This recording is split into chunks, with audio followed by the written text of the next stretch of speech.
It has been a very long time since we have given you a comprehensive update video, and that's because we've pretty much had no life. We've been swallowed up by this monster of building an off-grid passive house in the mountains. But so much has happened, and so we're going to give you a quick rundown of what has been happening, both good and bad, over the last couple months. Obviously, we've had a lot of framing done. Palmer & Sons has been our crew, and we couldn't be happier. They're fantastic.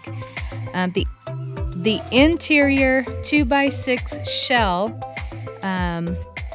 is now all completed, and we put up 127 Larson trusses that we made ourselves, and they are all put around the outside. They are the exterior of the house, and that is where our 30,000 pounds of insulation is going to go inside those cavities that we created in that really thick wall.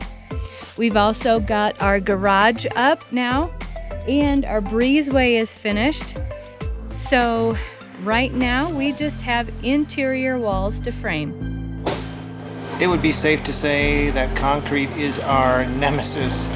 Given the trouble we had getting a concrete crew up here to pour the foundation, then we overcame that hurdle, and we had the slab and for the garage, and then another floor to put in under the crawl space where we made a change.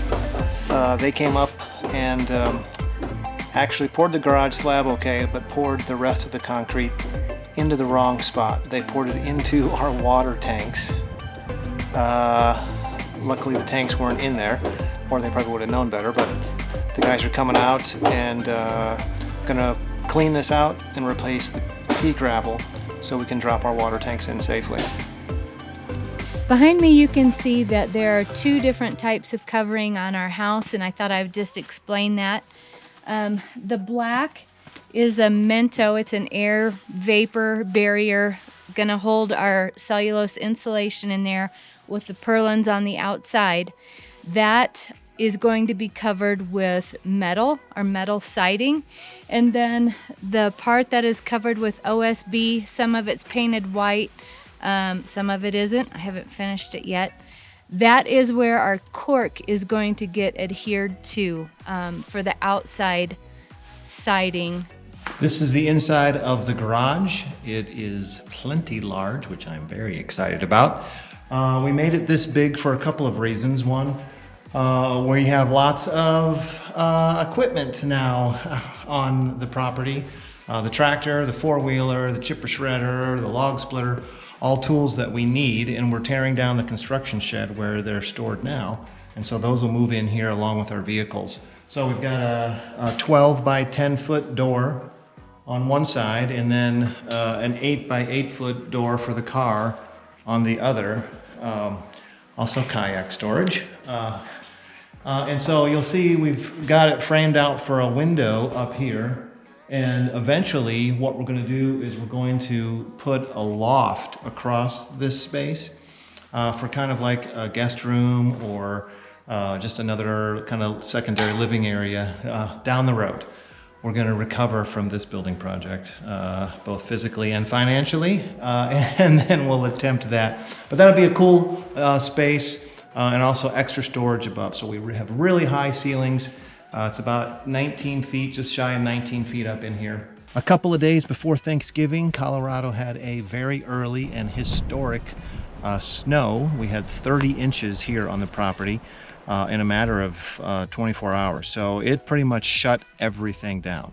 That was only the second time in the last 25 years that the owners on the mountain here actually dipped into our emergency fund and had the road plowed out, but that took a couple of days. So the 30 inches of snow shut us down from having a full crew up here for 10 days, and Jody and I became full-time snow removal experts. I guess Jody plans on laying out in the sun later this afternoon. Got to get those lawn chairs scooped off.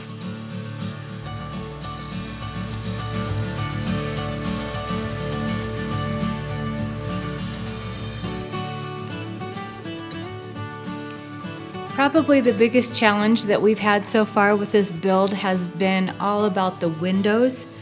They left the factory 17 days late. They've been sitting in Denver now in a warehouse. They were supposed to be delivered on December 2nd. It's now December 21st, so they're 19 days late actually getting up here to the job. And now the shipping company is refusing to even bring them up the mountain road. We know that one of them has already been broken, and so hopefully it's just one and we can keep it to just one. We have decided that we are going to go down ourselves and rescue the windows from Denver and bring them up. So stay tuned. We'll post a video about that and we'll let you know how that goes. So without the windows, we haven't been able to get dried in. And so that's prevented us from doing a lot of work in the interior that we could be doing while other things were happening around the house. We can't do that without windows because we're not dried in. So at this point, we've pretty much done everything that we can do. And we've decided we're going to start in the interior because we've gotten the roof on. And it's dried on the roof, and so there's not water getting in the house. We've got a break in the weather. We're going to go ahead and push forward on starting the interior. So what we've done is we've got a membrane Intello, and that goes over the roof trusses or just underneath of those, and that's another airtight membrane that we will blow our insulation into. So it's the equivalent of the Mento out on the wall. So insulation will get blown into that. And then just below that, you'll see that we started, I'll put a mechanical chase. So with the airtight envelope of the house and the insulation being on the outside of that, we've got to find a place to run all of our mechanicals where we minimize penetrations through that airtight envelope that we've worked so hard to maintain.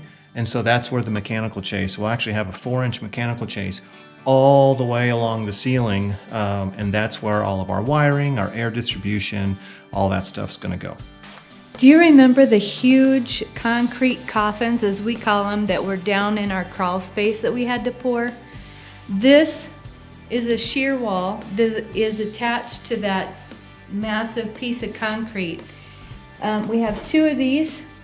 This is what maintains the rigidity of the house since we don't have any load-bearing interior walls. These also have to be airtight because they do penetrate through the floor. So we're having to tape off, use a little bit of caulk, and seal up all the spaces where air could leak through. So there's our update. Things that are coming up next will be actually getting the windows put in, doing the interior framing. We're going to have a blower door test done to actually test the airtightness of the home. Then we can start on electrical and plumbing. So we have a lot of work to do. Keep watching. If you have any questions, let us know. We'd love to answer them for you. Have a great day.